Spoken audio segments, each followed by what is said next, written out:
All right, let's dive into one of the most pivotal moments in the entire biblical story, the formal deal God made with the nation of Israel right there at the foot of Mount Sinai.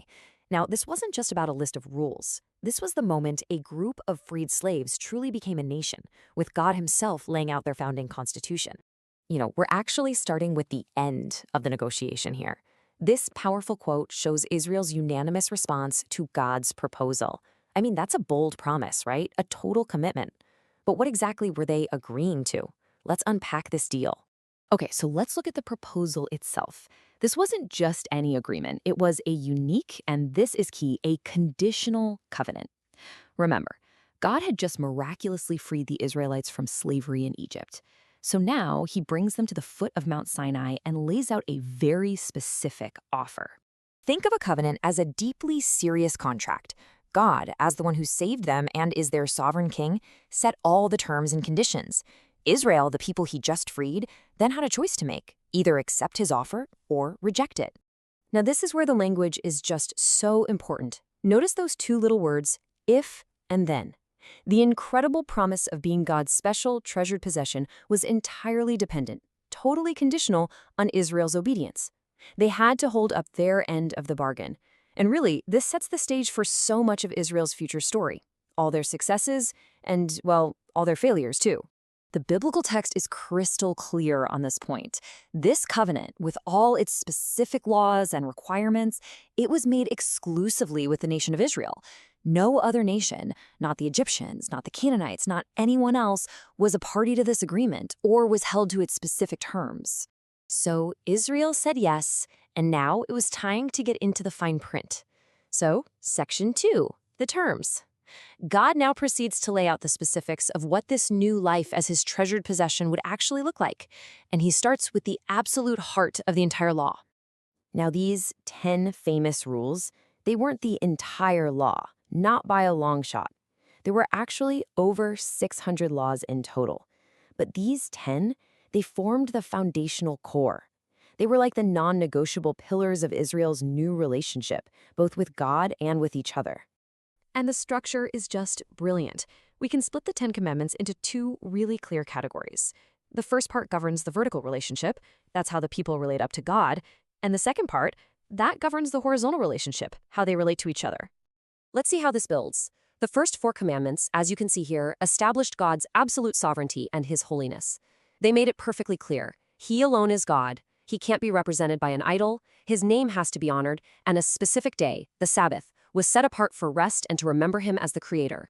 Then the final 6 commandments laid the groundwork for a just and a stable society. I mean, look at them. They protect the core institutions: family, life, marriage, property, and justice itself. The idea was simple. What they believed about God was meant to directly shape how they lived with one another. But the law went so far beyond just those 10 core principles. And that brings us to our third section, a nation's constitution. God gave Israel this comprehensive legal and social framework that was designed to govern every single aspect of their lives and to set them apart from every other nation on earth. Now, this is really fascinating. Unlike most of our modern governments that try to separate state and religion, in ancient Israel, it was all one integrated system. Their moral, their civil, and their religious life were all governed by God's law. Worshipping God and governing the country were completely intertwined. And deep within all these laws was a constant reminder of God's compassion. He commanded them to protect the vulnerable, the foreigner, the widow, the orphan, by reminding them of their own past.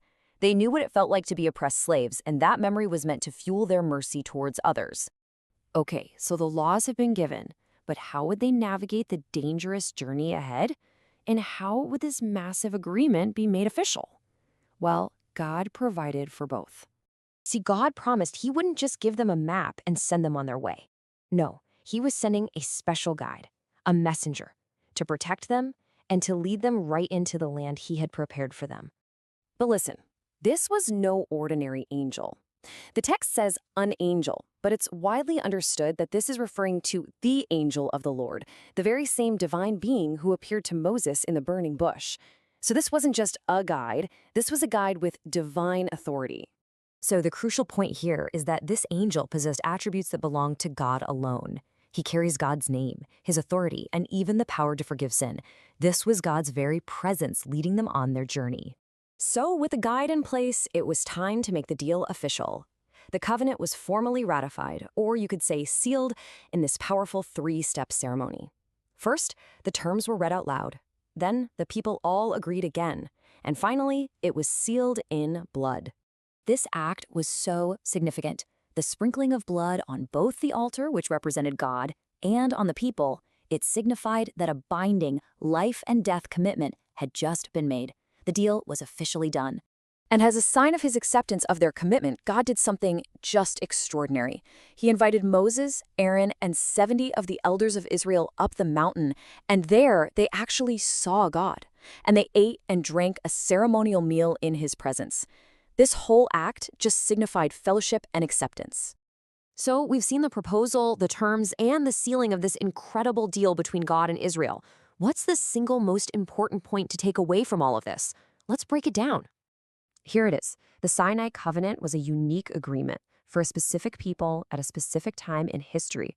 Laws like the Sabbath or the dietary rules were never intended for all nations, for non-Israelites or what the Bible calls Gentiles. Now, God certainly didn't ignore the rest of the world, but he related to them differently, not through the terms of this particular contract. And that leaves us with a really critical question, doesn't it? If this detailed national constitution was exclusively for Israel, what was God's plan for everyone else? How would his love and his redemption reach all the other nations of the earth? Well, that is the question that the rest of the biblical story sets out to answer.